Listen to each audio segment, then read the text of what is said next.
Hi, this is Sukriti Narayanan reciting your favorite stories from your Chandamama.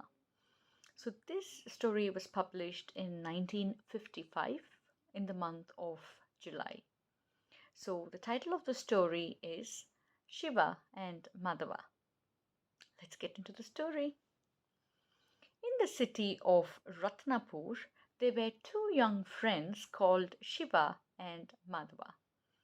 They had heard that the king of Ujjain had a Purohit called Shankaraswami who amassed a lot of wealth and concealed it underground.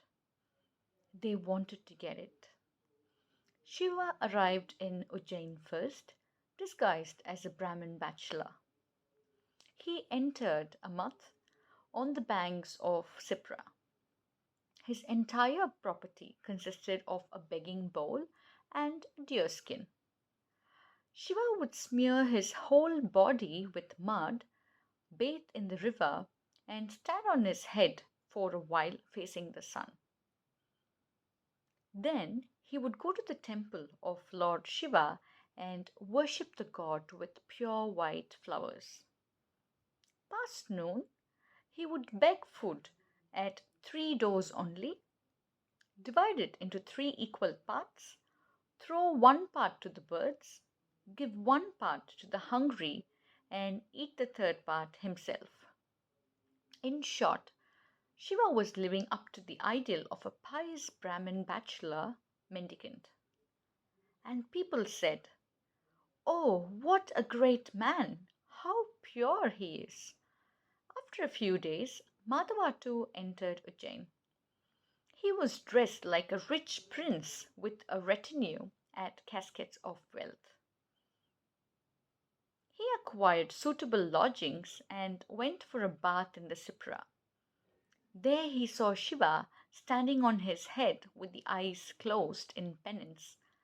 At once, Madhava prostrated himself before Shiva, exclaiming, "How fortunate that I should meet you again, holy man!" By this, Shiva knew that Madhava had arrived, but he did not even open his eyes.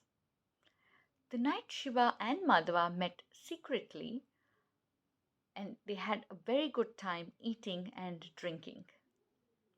They also made plans to rob the king's Purohit of his secret wealth.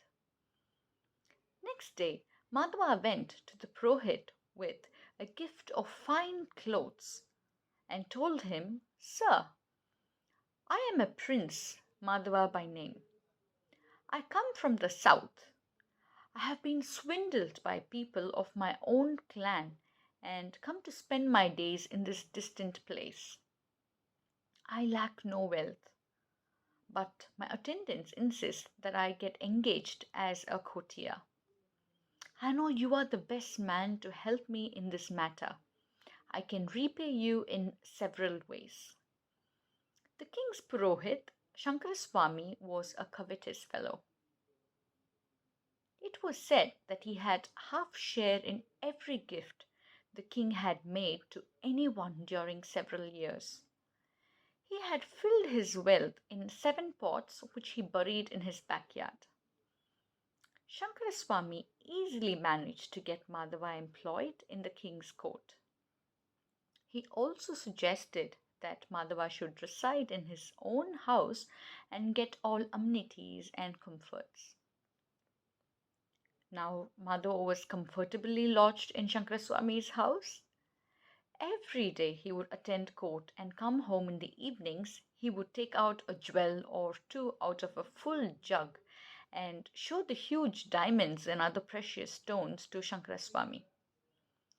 After some days, Madhava began complaining that he had dyspepsia and stopped taking any food. In a few days, he became emaciated due to starvation and took to bed.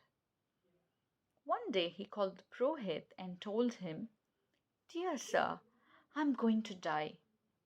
I want to give away all my wealth to a holy man. Kindly find a proper man and bring him to me." The Purohit bought several Brahmins, But Madhava turned all of them down, saying, "For heaven's sake, can't you find a better man?" At last, some of the neighbors advised the Prohit to find out the holy bachelor who was residing at the mutt. The Prohit found Shiva and requested him, "Sir, come along and accept the gift of some of the precious stones from a dying man." Shiva laughed and said, "I am a bachelor. What am I to do with precious stones? Go and find some family man who would enjoy the gift." "No, no, don't say that. The dying man wants someone like you. You need not be a bachelor all your life. Take this gift, marry, and be happy," said the Prohit. "I am a stranger here. No one will give his daughter in marriage to me. So please leave me alone," said Shiva. "I will give you my daughter. Only come at once and take the gift." "That man is at death's door," said Prohit. Shiva followed the Prohit to his house and took the gift of the precious jug, saying, "I do not know what this jug contains. I am taking it only for the satisfaction of the dying man." But the man did not die. As by magic, Madhava began to feel better and better. Slowly he began to take nourishment and within few days was restored to complete health. There is not the least doubt that the gift I made to the holy man washed away all my sins and saved me from the jaws of death, Madhava announced to everyone. The Prohit kept his word and gave Shiva his daughter in marriage. Soon after, Madhava found separate lodgings for himself. Shiva took his place and enjoyed the hospitality that was due to him as a son in law. One day, Shiva told his father in law, "I have lived long enough under your roof. It is time that I set up my own home with my wife. What all I have is the gift I received from Madhava. As I can't live by gold and precious stones, I wish that you take it and give me money in exchange." The father in law said, "My boy, we cannot assess the value of all those gems so easily." Shiva replied, "I do not care for the value of the gift. It was you who had it given to me, and it is you I want to give it to. Give me as much money as you have, and I shall be satisfied." Shankaraswamy dug up the wealth he had buried in the backyard and transferred it to his son in law. He was afraid that his son in law might go back upon his word. So he executed letters of sale and got them properly signed and attested.